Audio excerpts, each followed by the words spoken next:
favorite Josh, screw Josh Jackson. Josh Queipo is here. And no, not Joshua Jackson, former actor, former Josh Jackson, Kansas Jayhawk basketball player.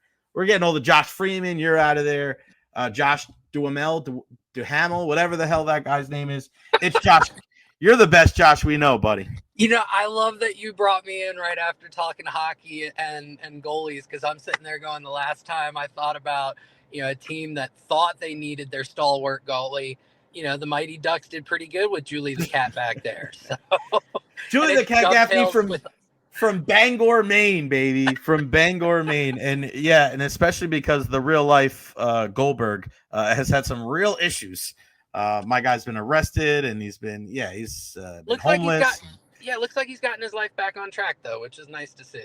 He's better. He's definitely better. But, I mean, he just got thrown off. Julie the Cat Gaffney threw him off. He ended up playing defense during D3 when they played at Eden Hall. And it's been terrible for him ever since. What's going on, brother? Where are you at today? Just out, Atlanta Out area. And about. Out and about. Yeah, my other job calls for me to do quite a bit of driving, so you'll catch me in my car a lot.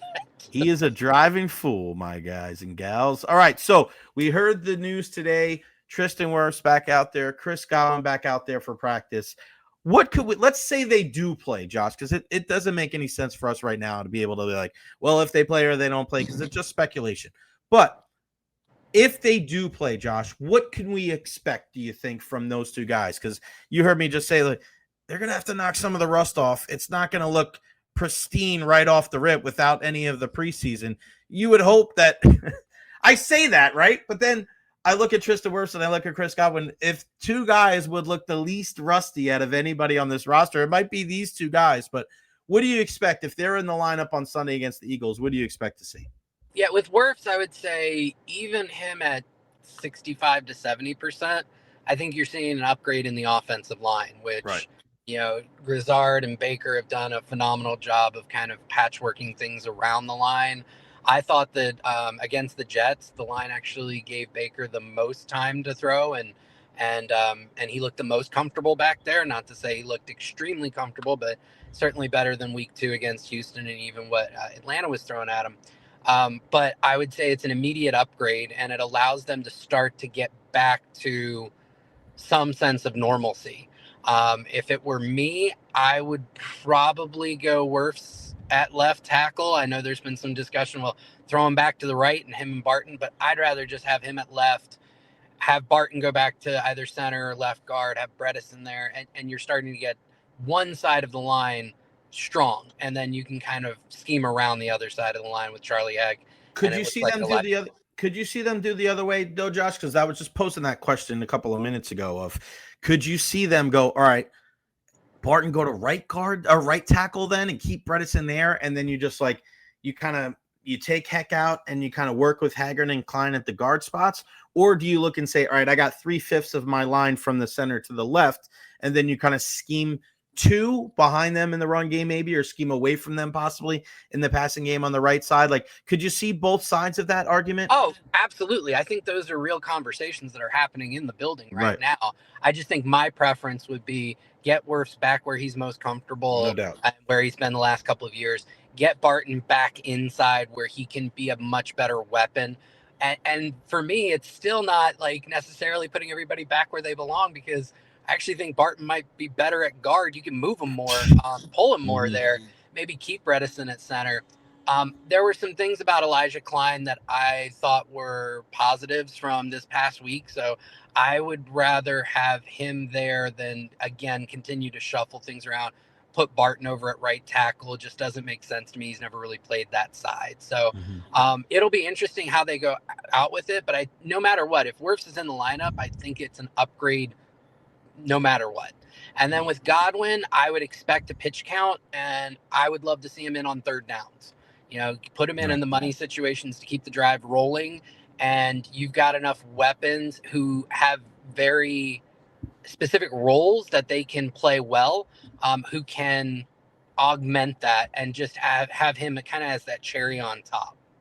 Right. What do you expect? Because some people are going to say, all right, he's back on the practice squad. Desmond Watson's here to help with the tush push. And then there's other people like, there's no way he's playing this weekend. Where do you fall in that discussion? I don't think that using a roster spot for that is necessary. To be completely honest, I think that they would be looking at where are we most depleted at certain positions and who can help us for more than 3 or 4 snaps a game to do that. So great to see that Desmond's progressing and that he's gotten to a point where he can be signed to the practice squad and he can start to contribute. But this is also a guy who, very much like what you just said with Vazzy, like he hasn't been out there. He hasn't gotten a chance to actually play at all. So I think temper those expectations.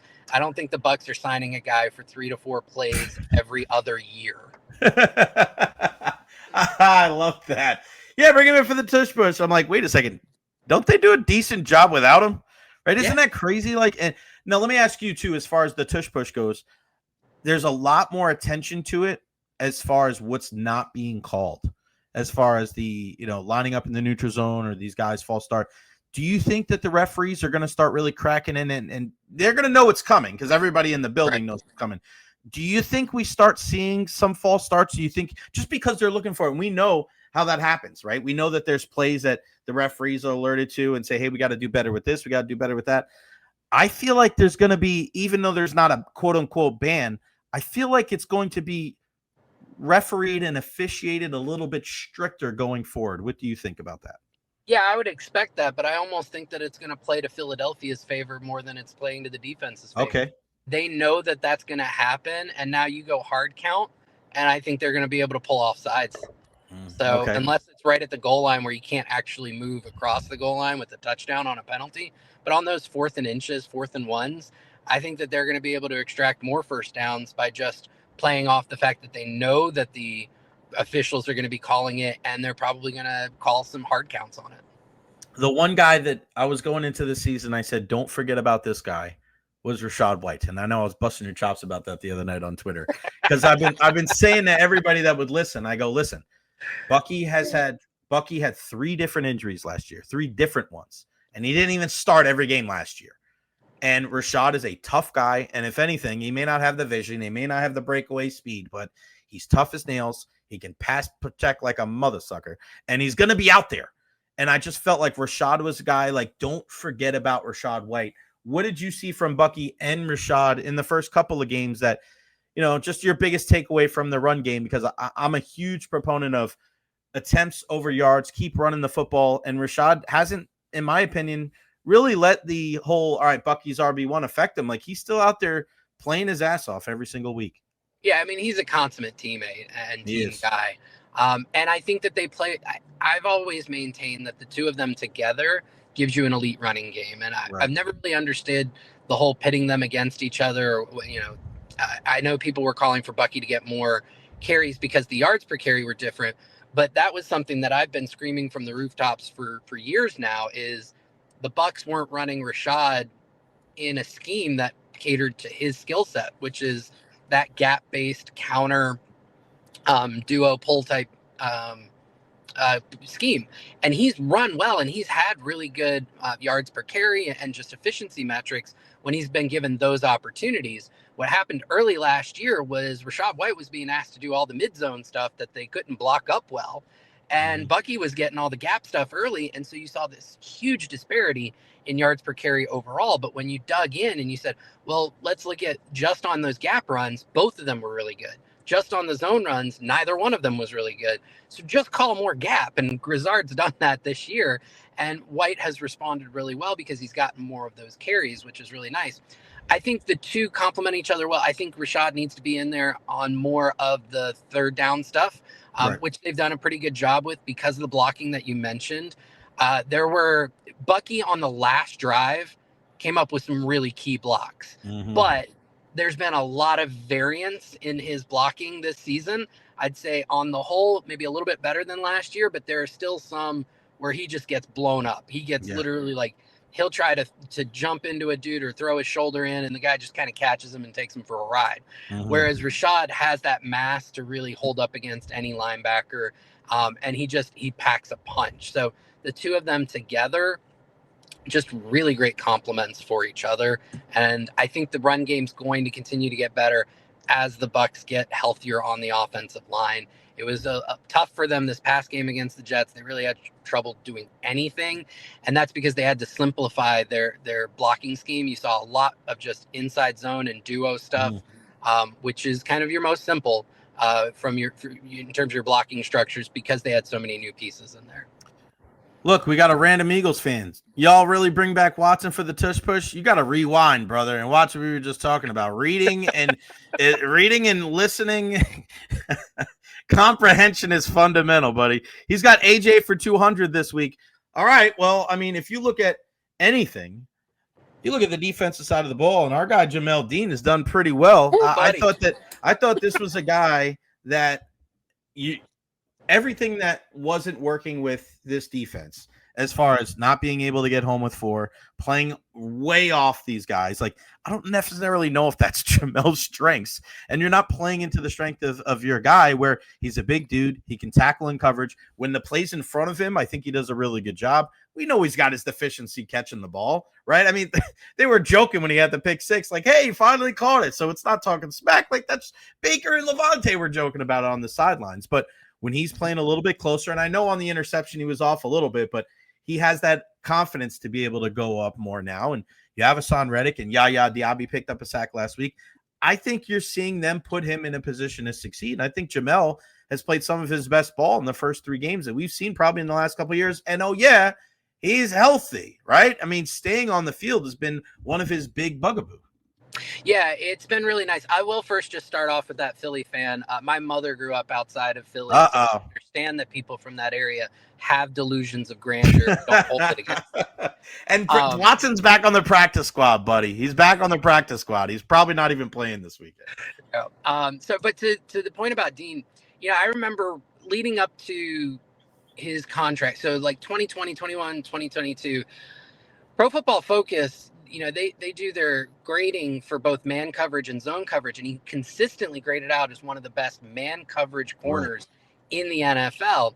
And just, you could see Todd Bowles didn't trust everything about his defense to call a lot of man coverage. This year, depending on the sites you use, he's calling it at like a 40% rate, which is that's not just he went higher. That's like some of the league leading stuff. And it's because he finally has faith in every piece of his defensive backfield. I think some of that might also come down to the nickel position. Right. Tyke Smith was fantastic in the nickel last year. Christian Izien was solid in the nickel the year before, but they're both more zone cover type nickels. Jacob Parrish can do everything. He's a monster for a little guy. I love that guy. Absolutely fantastic, and he can hold his own in that man coverage. And so because of that, you can see Bowles has his trust in the back end, but he also has his trust in the front 4 that, we can get home and we can leave these guys on islands. That is playing to Dean's strength. And to your point, Dean has leveled his game up, which is fantastic to see from such a great dude. That the play on the field is matching the person off the field. And you can see how much fun he's having. Like, there was a video from the locker room the other day where Baker was like, said something. Yeah, it was my video. It was my video. Yeah, that's right. And just watching his eyes light up. He's like, appreciate it, Baker. It's just great to see. So this entire defense is clicking in terms of the scheme that Bowles is using. Some of the blitz packages, it's not just his standard 5-man fire zones. He's bringing 6 and 7. He's bringing them from odd angles. He saw something with the Jets where he's like, I can spam nickel blitzes and they're just never going to pick it up. And he was absolutely right. They just kept coming. Antoine Winfield Jr., Jacob Parrish, they just kept coming and nobody picked them up. And it was able to just create havoc.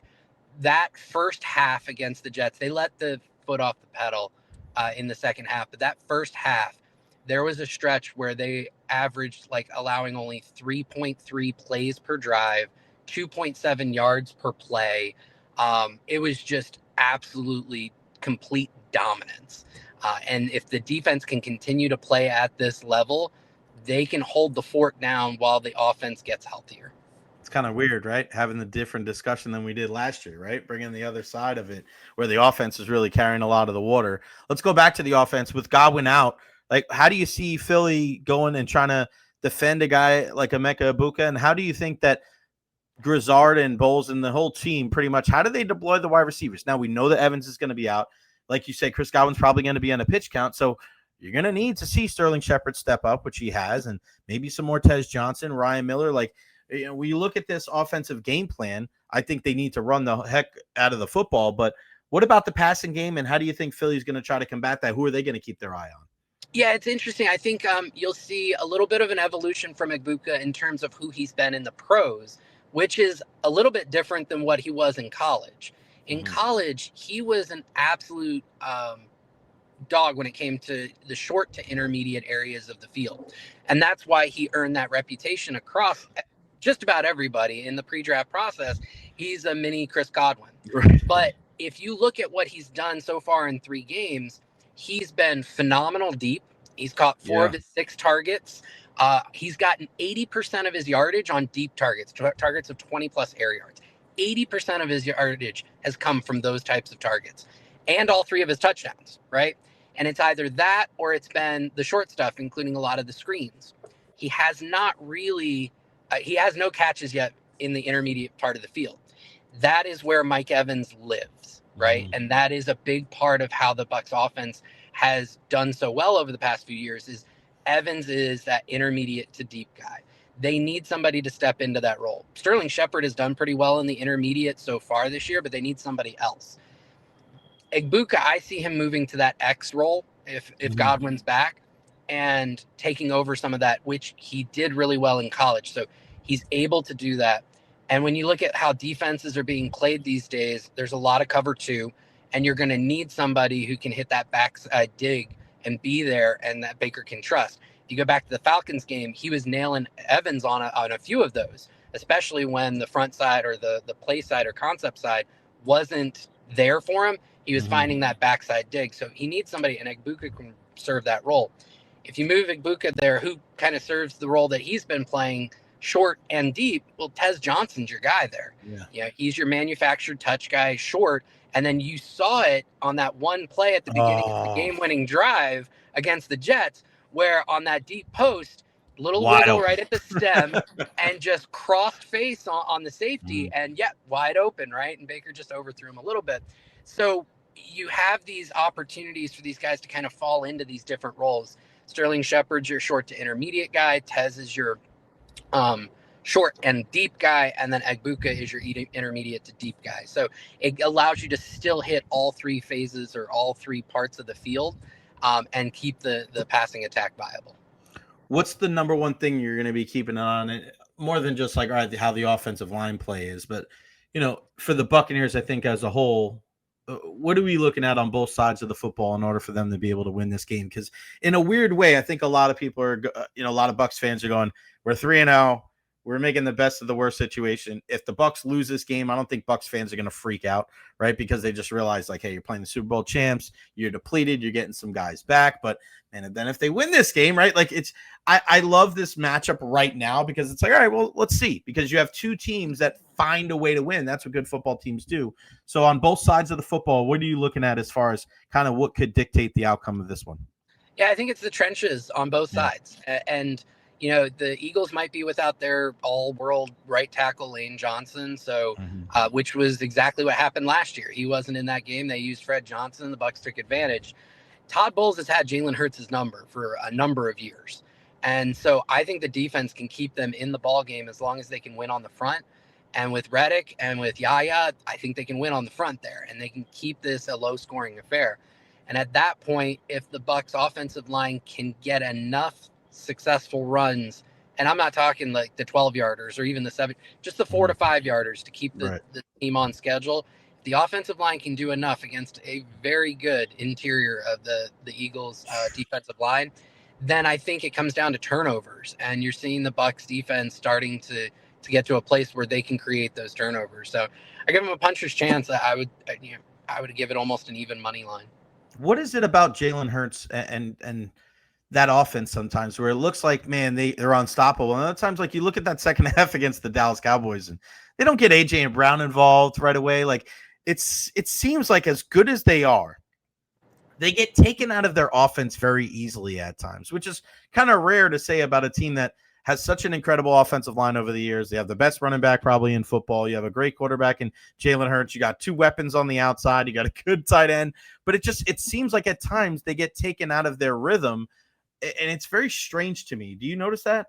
Yeah, I would say the offense is disjointed, right? Yeah. So you have kind of 2 offenses. If they are under center, they want to hand the ball off to Saquon. Jalen's not super comfortable running the passing attack from under center. I think I saw something like last year in the playoffs was the very first time he took a snap and dropped back, straight drop back without a play action in his pro career. Oh my God. Right.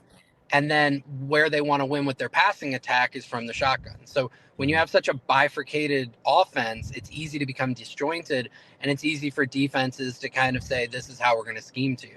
And they are able to overcome that with 2 different things. The running game is good. And then also they can hit shots like they have between Devonta and AJ Brown. They have enough where they may not be a successful offense in terms of continually getting first downs, but all of a sudden they hit a 40-yarder, they're in field goal range, they can score points. So it's those big plays, those explosives, which is really, really interesting for this game because the Bucs defense has limited explosives to almost nothing.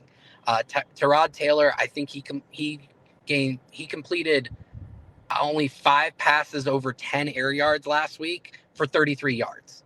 So like they are absolutely keeping the cap on everything because Antoine Winfield Jr. is back healthy, and Tyke Smith has made that transition to safety so easily. So when you have an offense that struggles to stay on schedule but needs explosives against a defense that absolutely limits explosives and is good against the run, that's why I'm saying, like, with all the injuries on the offense, this defense is actually set up really well to limit Philly and keep it a game.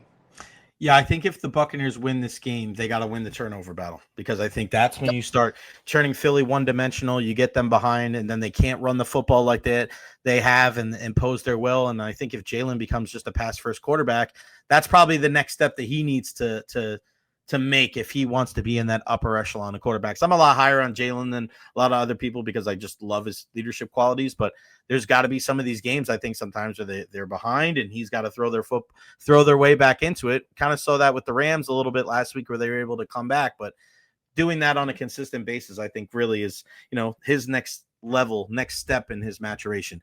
Josh Queipo, Josh_Queipo on Twitter/X. We love him, not just because he uses the word bifurcated on the program, because he is just our favorite Josh.